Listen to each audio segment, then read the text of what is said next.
Assalamualaikum warahmatullahi wabarakatuh. Apa kabar anak-anak Ustadz? Semoga antum hari ini dalam keadaan sehat walafiat. Berjumpa lagi bersama Ustadz dalam pelajaran TIK untuk kelas 8 SMP TIKRO Kota Bengkulu. Seperti biasa anak-anak Ustadz, sebelum kita mengawali pembelajaran kita, alangkah baiknya sebagai wujud rasa syukur kita kepada Allah Subhanahu wa Ta'ala, terlebih dahulu kita awali dengan berdoa. A'udzu billahi minasyaitonir rajim.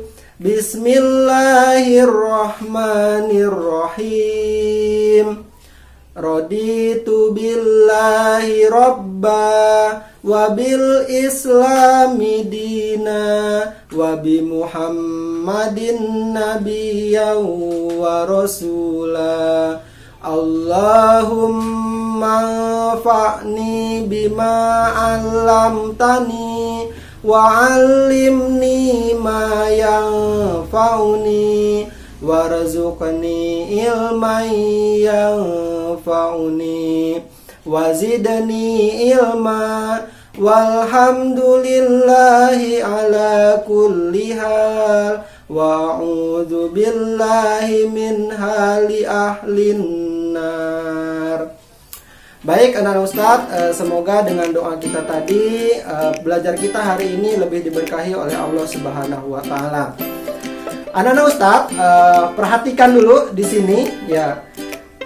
Kalau antum mungkin pernah melihat sebuah catatan ataupun mungkin sebuah cerita, kira-kira tampilan ini itu dibuat menggunakan apa?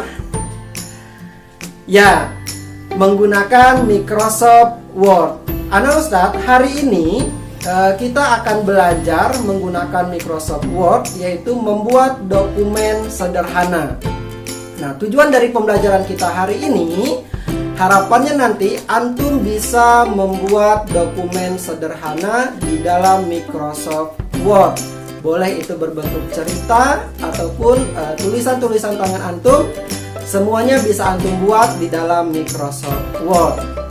Langsung saja anak-anak Ustadz, kita simak pelajaran kita hari ini.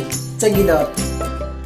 Anak-anak Ustadz, kali ini Ustadz akan menjelaskan bagaimana caranya membuat dokumen sederhana pada Microsoft Word. Kira-kira langkah apa saja yang harus kita lakukan?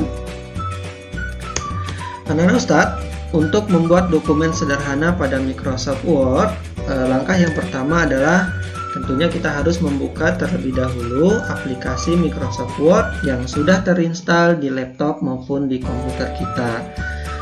Sehingga nanti kita diarahkan ke tampilan seperti ini. Kita akan dihadapkan dengan lembar kerja yang masih kosong. Di lembar kerja inilah kita nanti akan membuat sebuah dokumen sederhana tersebut.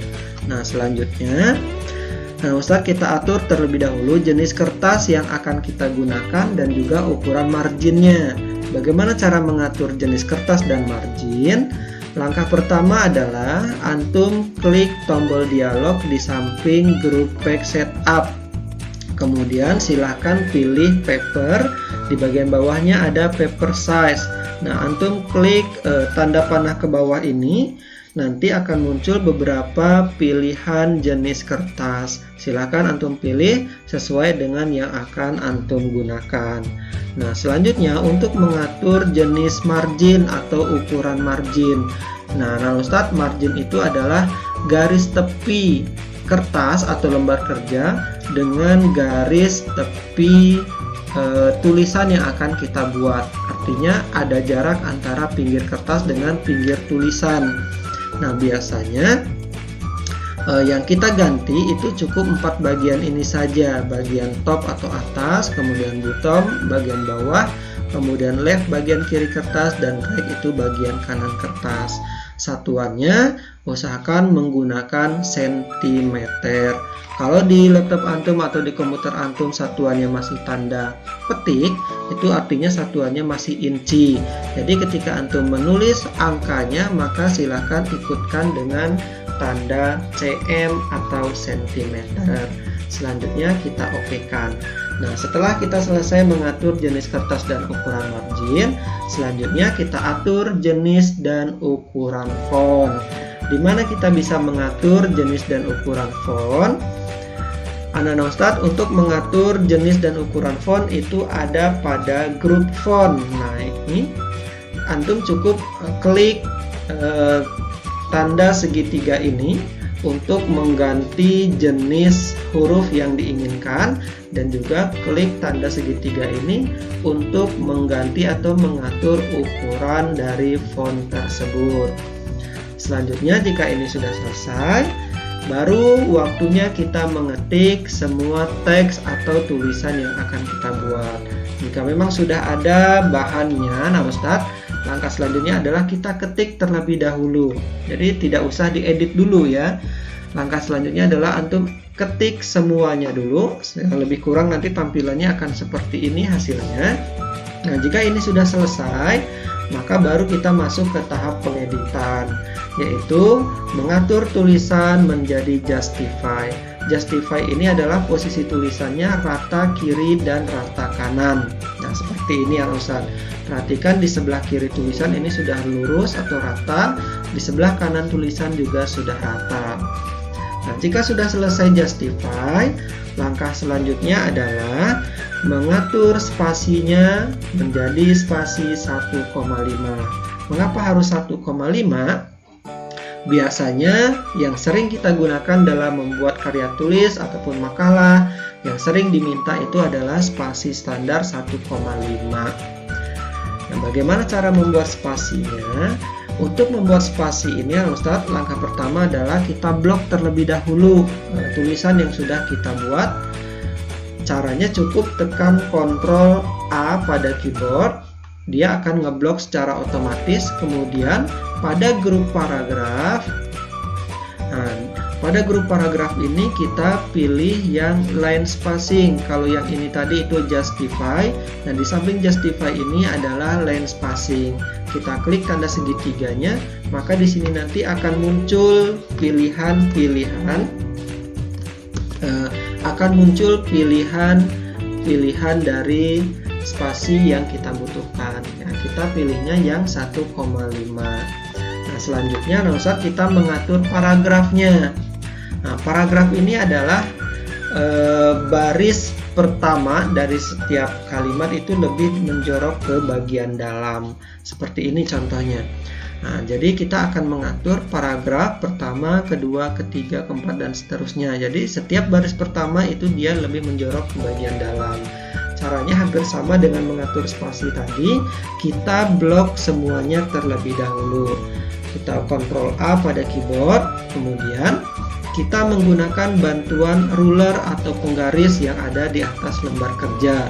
Jika di atas lembar kerja antum belum ada ruler atau penggaris, antum bisa memunculkannya dengan cara klik tombol view ruler yang ada di atas scroll bar. Nah, jika sudah muncul ini, maka kita manfaatkan tombol yang ada di bagian atas. Ini namanya adalah first line indent. Jadi setelah tulisannya diblok, kita klik kiri tombol first line indentnya, kemudian tahan dan geser ke sebelah kanan. Silakan disesuaikan dengan batas yang akan antum gunakan.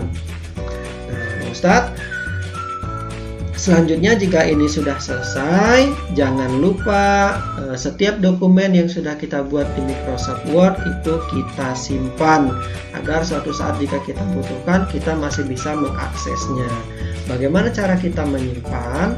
Simple saja. Untuk menyimpan file di Microsoft Word, cukup tekan Ctrl S pada keyboard, sehingga nanti akan muncul tampilan menu seperti ini. Silakan pilih mau letak di partisi D atau di partisi E. Jangan menyimpan di partisi C ya. Jadi saran besar kalau bisa file-file penting itu jangan disimpan di partisi C ataupun di My Document. Khawatir nanti ketika suatu saat antum menginstal laptop atau komputer, data tersebut akan ikut hilang. Jadi silakan pilih di partisi D atau di E, kemudian atur judulnya, kemudian setelah itu klik tombol save, maka secara otomatis dokumen yang sudah kita buat itu akan tersimpan.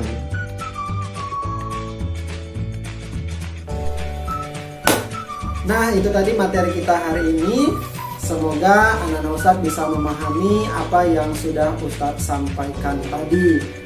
Anak-anak Ustadz, seperti biasa tadi sudah kita awali dengan berdoa, maka kita akhiri juga pembelajaran kita hari ini dengan sama-sama berdoa sebagai bentuk rasa syukur kita kehadirat Allah Subhanahu wa taala atas ilmu yang sudah kita dapatkan pada hari ini. Ayo anak Ustadz, kita sama-sama berdoa. A'udzu billahi minasyaitonir rajim. Bismillahirrahmanirrahim. Allahumma inni astaudi'uka ma 'allamtani fardudhu ilayya inda hajati ilaihi wala tusini ya rabbal alamin. Subhanaka Allahumma wa bihamdik ashhadu an la ilaha illa ant astaghfiruka wa atubu ilaih. Amin. Nah, anak Ustadz, semoga kita semuanya bisa mengaplikasikan apa yang sudah kita dapatkan hari ini. Dan Ustadz berpesan tetap gunakan alat-alat komunikasi antum baik HP maupun laptop dalam hal-hal yang positif. Sampai jumpa di lain waktu anak Ustadz, insya Allah dengan materi yang lebih menarik lagi. Ustadz akhiri dengan Assalamualaikum warahmatullahi wabarakatuh.